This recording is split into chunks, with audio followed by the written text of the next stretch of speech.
বৰ দুখিত আমি বৰ দুখ লাগিছে আমি সঁচাই আমি এজন মানে ভগৱানক হেৰুৱালোঁ সেই ভগৱান হৈছে আমাৰ জুবিন দাৰ কথাবিলাক বহুত মনত পৰে সদায় তেখেতৰ যিবিলাক গানে আমাক আপ্লুত কৰিছে তেখেতৰ সৃষ্টিয়ে আমাক মানে আপ্লুত কৰিছে যিখিনি তেখেতলোকৰ অৱদান সঁচা আমি তেখেতক ভগৱান স্বৰূপ হিচাপে জ্ঞান কৰোঁ আৰু এটা কথাই আমি আপোনালোকৰ থ্ৰুদি জনাব বিচাৰোঁ যে আমাক জুবিন দাৰ বিচাৰ লাগে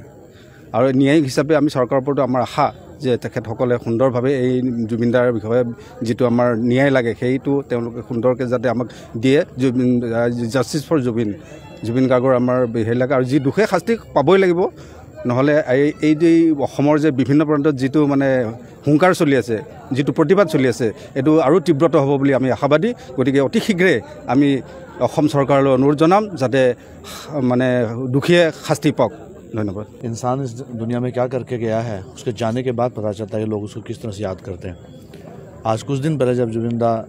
हमारे बीच थे तो हम उसे एक कलाकार के रूप में जानते थे, लेकिन आज लोगों का प्यार उनको देखकर ऐसा लगता है कि लोगों ने उनको भगवान बना दिया। तो मैं ऊपर वाले से ही दुआ करूँगा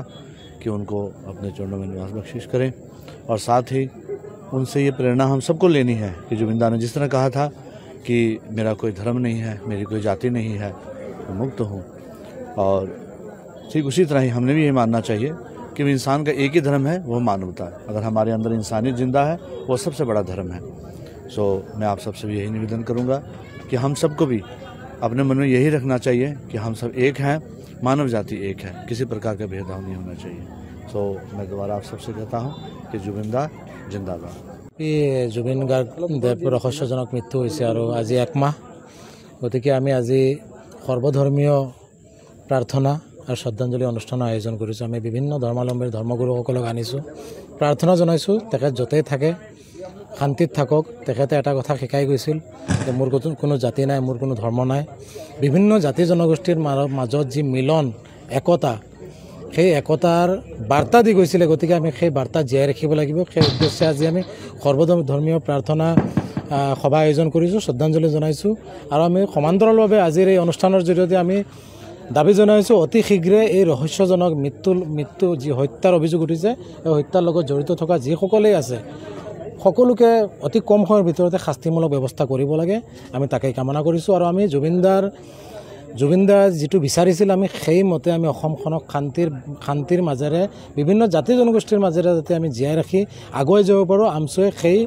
প্ৰতিশ্ৰুতিৰে আমি আগবাঢ়ি যাবলৈ আমি আজি অনুষ্ঠানটো আয়োজন কৰিছোঁ। আজি শতিকাৰ মহানায়ক জুবিন গাৰ্গ ডাঙৰীয়াৰ মৃত্যুৰ প্ৰায় 30 দিন সম্পূৰ্ণ হ'ল আৰু সেই সম্পৰ্কে আমছু জিলা সমিতিয়ে মুৰাজাৰত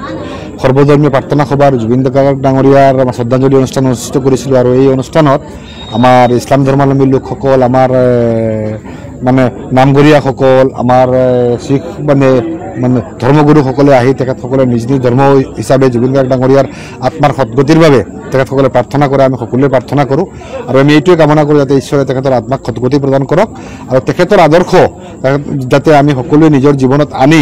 এক মানে বৰ অসম গঢ়াৰ মানে সংকল্প গ্ৰহণ কৰোঁ আৰু সেইমতে আমি আগবাঢ়ি যাব লাগিব। যদি জুবিন দাক আৱেগৰে নহয় তেখেতক মানে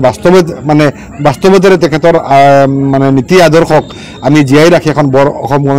গঢ়াৰ সংকল্প গ্ৰহণ কৰোঁ। আজি যিকোনো খবৰৰ বাবে যোগাযোগ কৰক 7099017330 লগতে 7099017110 নম্বৰত।